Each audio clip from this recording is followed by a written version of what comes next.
The day's other headlines start at the Texas State House, where lawmakers are moving closer to approving a controversial new congressional map that has sparked a nationwide fight over redistricting. A quorum is present. The legislature had enough members to do business today after Democratic lawmakers returned to the state. They had fled earlier this month to block the Republican-led body from voting on the new map. Pushed by President Trump, it would help Republicans pick up 5 more seats in next year's midterm elections. Democrats say it's drawn on racial lines and blame Republicans for breaking the rules by pushing a new map in the middle of a decade. We are at a turning point for our democracy. If we allow cheating, and that's what this is, it's cheating, elections will no longer reflect the will of the people. In a democracy, people choose their representatives. This bill flips that principle on its head, letting politicians in D.C. choose their voters, and that is un-American. In response to what's happening in Texas, California lawmakers are set to approve a new map later this week that could add seats for Democrats that would then go before the state's voters in November for approval. Other states, both red and blue, have signaled that they could follow with new maps of their own. Also in Texas, a federal judge temporarily blocked the state from requiring that schools display the 10 Commandments in every classroom. In a 55-page ruling, U.S. District Court Judge Fred Beery wrote the displays could adversely affect the children by suppressing expression of their own religious or non-religious background and beliefs while at school. Today's decision follows similar legal challenges in Louisiana and Arkansas. The issue is expected to eventually reach the U.S. Supreme Court. Here in Washington, Vice President J.D. Vance and Defense Secretary Pete Hegseth visited National Guard troops at Union Station today amid protests over their presence in the city. Appreciate you. The two said the forces have already brought crime down in Washington, but the visit was at times drowned out by demonstrators nearby chanting "Free D.C." Standing alongside Vance and Hegseth, White House Deputy Chief of Staff Stephen Miller dismissed the protesters, claiming they have no connection to Washington, D.C. So we're going to ignore these stupid white hippies that all need to go home and take a nap because they're all over 90 years old, and we're going to get back to the business of protecting the American people and the citizens of Washington, D.C. Their visit came after a crash on Capitol Hill this morning between a National Guard military vehicle and a civilian car. Authorities say they rescued a person trapped in the car who went to the hospital with minor injuries. The National Guard vehicle was reportedly designed to deflect roadside bombs in war zones and weighs some 14 tons. President Trump is expanding his pressure campaign on the U.S. Federal Reserve, calling on Fed Governor Lisa Cook to resign.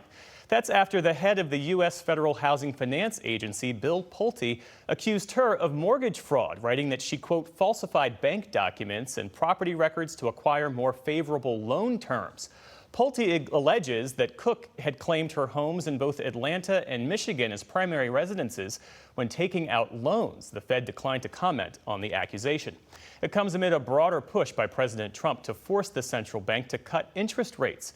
Cook has a vote on the Fed's rate-setting committee, and her current term ends in the year 2038. Hurricane Erin is growing in size and strength as it tracks offshore along the East Coast. The Category 2 storm is not expected to make landfall as it moves north through the end of this week, but it's having a direct effect on coastal communities with tropical storm warnings from the Carolinas up to Maryland.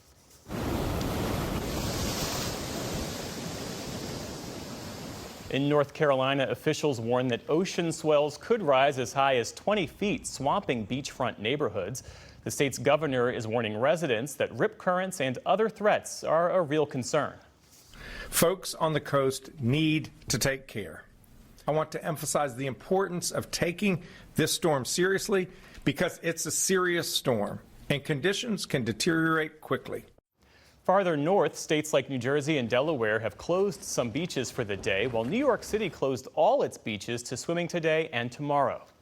Now to severe weather of a different kind. Extreme heat is descending on parts of California and the Southwest, bringing scorching temperatures that will last into the weekend.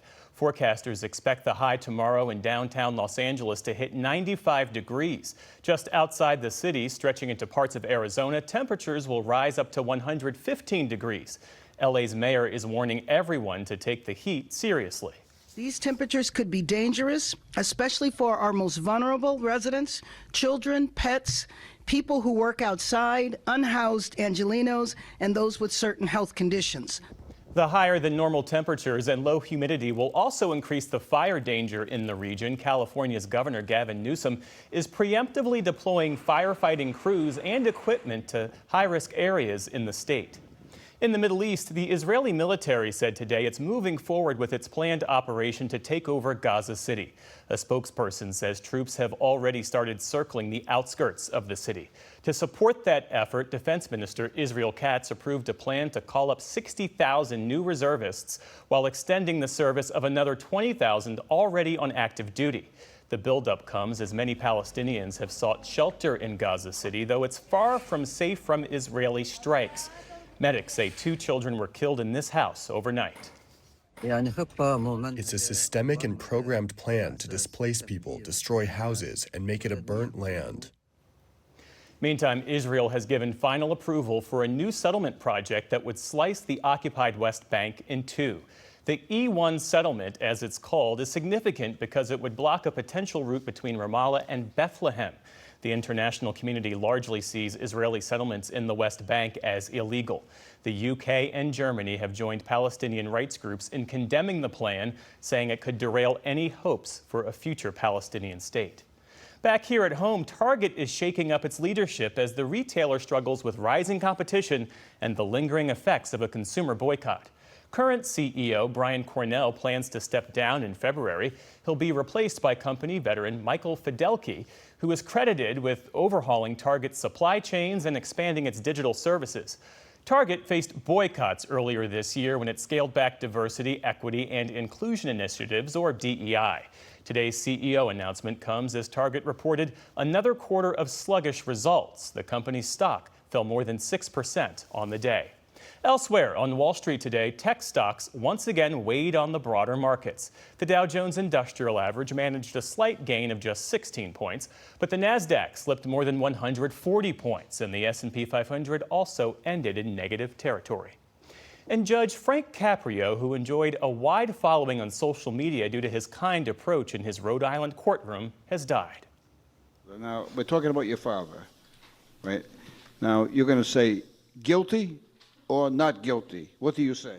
Guilty. Guilty. Caprio was the star of the reality show Caught in Providence, where he was known to deal with traffic violations and other cases with a mix of compassion and humor. His approach earned him Emmy nominations and a nickname as the nicest judge in the world. Caprio's passing was announced on social media. He had been diagnosed with pancreatic cancer in 2023. Frank Caprio was 88 years old. And still to come on the News Hour, the impacts of the Trump administration's potential reclassification of marijuana, the debate over allowing parents to use taxpayer money to pay tuition for private or religious schools, and the president targets the Smithsonian in an effort to rewrite parts of U.S. history. This is the PBS NewsHour from the David M. Rubenstein Studio at WETA in Washington, and in the West from the Walter Cronkite School of Journalism at Arizona State University.